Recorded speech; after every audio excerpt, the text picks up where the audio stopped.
year is 1999, and director Claire Denis has been asked by French television channel Arte if she would be willing to make a film on what it means to be a foreigner. But Denis has never been one to take a prompt at face value. Instead of turning her camera on the immigrant experience, as most might, she decided to explore a different kind of foreignness, that of the French Foreign Legion.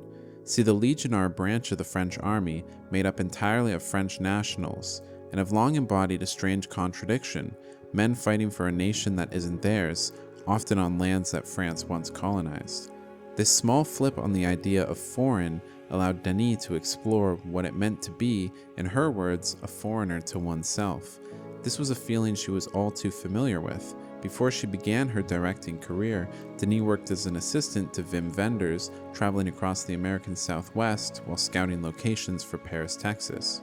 As she wandered through the desert, she began to wonder if there was any landscape she could personally identify with. The only answer she could find was Africa, the place she'd grown up, and the land where she would later set her first feature, Chocolat, in 1988. Over a decade later, she returned once again to that continent to make Beau Travail. What emerged from that return wasn't just another film, it was a revelation. Beau Travail has since become one of the most celebrated works of modern cinema, landing at number 7 on the latest Sight and Sound poll of the greatest films of all time, and influencing many directors of the current generation, including Barry Jenkins, Charlotte Wells, Josh Safdie, Greta Gerwig, and Robert Eggers. It's been almost 30 years since Beau Travail was released, and there are very few films that feel quite like it. It's a bizarre, almost silent film, and yet once the credits roll, an onslaught of feelings overcome you. In this video, I want to take a stab at understanding this masterpiece by looking at what Beau Travail teaches us about movement and how through its unique structure and deliberate stillness, it dissects the futility of military life in a post-colonial world. This is Beau Travail. The film opens in Djibouti, where the French Foreign Legion are stationed, but as we watch them march, train, and sweat, we realize something feels different. There's rhythm in their labor, but no purpose. Every gesture feels rehearsed, empty of any kind of narrative meaning. This isn't a heroic, romanticized vision of the military.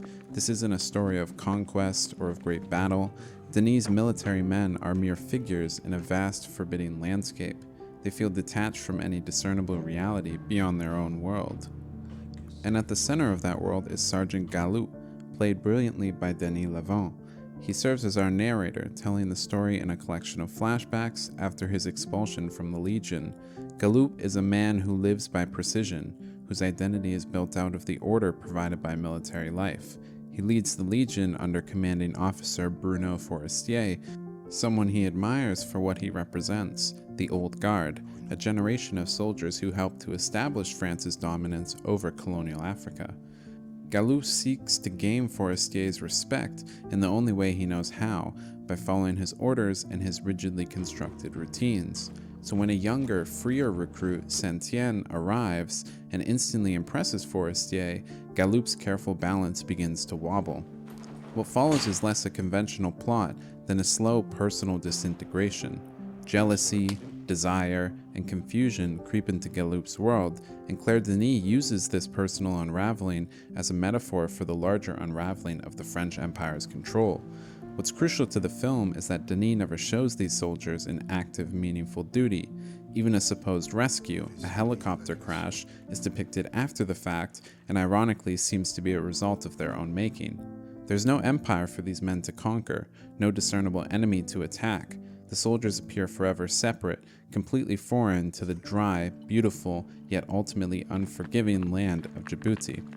In this way, Denis effectively demilitarizes the military, stripping it down until all that remains is a performance of masculinity. When the meaning behind military occupation falls away, all that's left are the empty gestures these men partake in.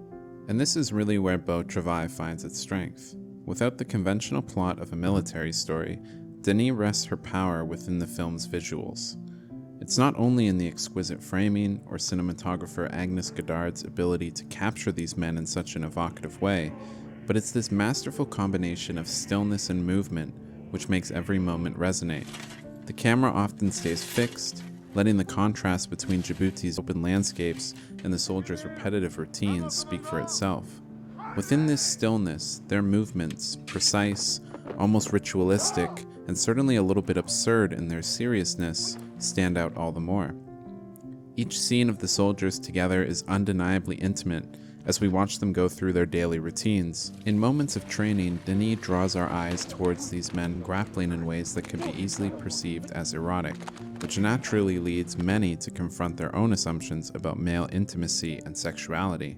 The dominant analysis of Beau Travail has always been focused on this idea of homoeroticism, and honestly, the visual language of the film invites this interpretation. But to focus solely on suppressed desire is to miss a broader, more devastating critique. The tension here is not merely a matter of personal longing, it's a metaphor Denis uses to connect to a much larger emptiness, that which comes from performing these actions in the name of a long-gone empire. Djibouti has been independent for decades at the time this film takes place.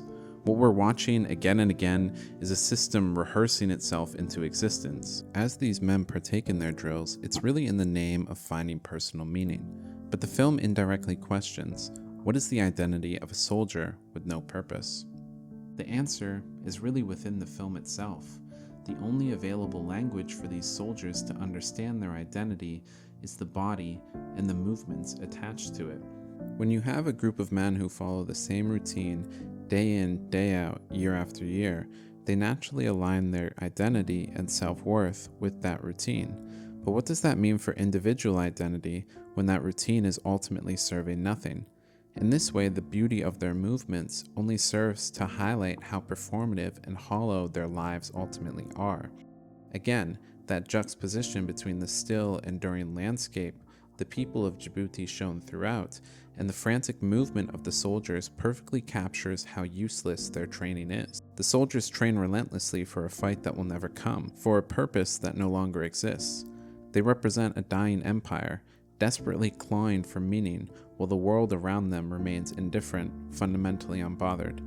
Even Forestier, the commanding officer, seems to recognize the hollow futility of their duty, often resigning himself to quiet games of chess and chewing on cat to pass the time.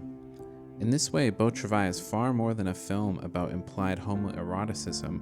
It is a scathing, deeply symbolic critique of the very systems of colonialism, of institutionalized masculinity, that use discipline to create control and repression. The film meticulously shows how the collective routine of military life, while providing an alluring structure for a troubled mind, ultimately shatters individuality and pushes that same mind to the brink. Sergeant Galoup's obsession with order is not just a character trait, it's a desperate performance of a power that no longer has any real-world meaning. This power exists only within the world of the Legion. Outside of it, Galoup has nothing. He is nothing. This is why the arrival of Saint-Tienne is so catastrophic. Saint-Tienne's quiet competence and inherent sense of self-worth means he doesn't need the Legion to build his identity in the way that Galoup does. He represents an authentic, internal sense of purpose that Galoup, who has built his entire being on the external validation of a decaying institution, can neither understand nor possess. Galoup's slow but inevitable downfall is the only possible tragic conclusion for a man who has sacrificed his soul to a long-gone institution. Nowhere is this emptiness and the violent, desperate energy within it more explicit than in the film's iconic ending. Galoup, alone in a nightclub, dances in a frenzy to Corona's Rhythm of the Night. Even if you've never seen Beau Travail, there are a few frames and moments that you may already be familiar with. This is certainly one of them. Denis Lavant calmly smoking a cigarette and gradually bursting out into dance. It's the perfect ending. In an earlier draft of the screenplay, this dance scene actually fell before the previous scene where Galoup is shown lying on his bed, contemplating suicide. But Claire Denis once again made a crucial editorial change, instead deciding to place the dance at the very end. Talking about this change, she said, "When I was editing, I put the dance at the end because I wanted to give the sense that Galoup could escape himself. When she shot this scene in Djibouti, she knew after the first take it was going to be the film's closing image. In a film obsessed with control and collective movement, Denis deliberately frames this final moment as one of uncontrolled bodily release. But this is no simple dance of liberation. For a man like Galoup, true freedom is almost self-destructive. His frantic movements are in some ways an exorcism, the body finally rebelling against a lifetime of rigid discipline, only able to break free from his crushing reality by allowing it to completely shatter him. This is the haunting power of Beau Travail. It's a film that's stark, unsettling, but ultimately a profoundly beautiful piece on the meaningless rituals performed in service of a fallen colonial power. Claire Denis forces us to consider what it truly means to move, or be moved, in a world that has already left you behind. In the end, Beau Travail shows us one truth: the routines of the empire train the body to perform until there's nothing left to perform for. Thank you for watching. If you enjoyed this video, please consider liking and subscribing for similar analysis, and let me know in the comments what you learned from Beau Travail. I'll see you all next time.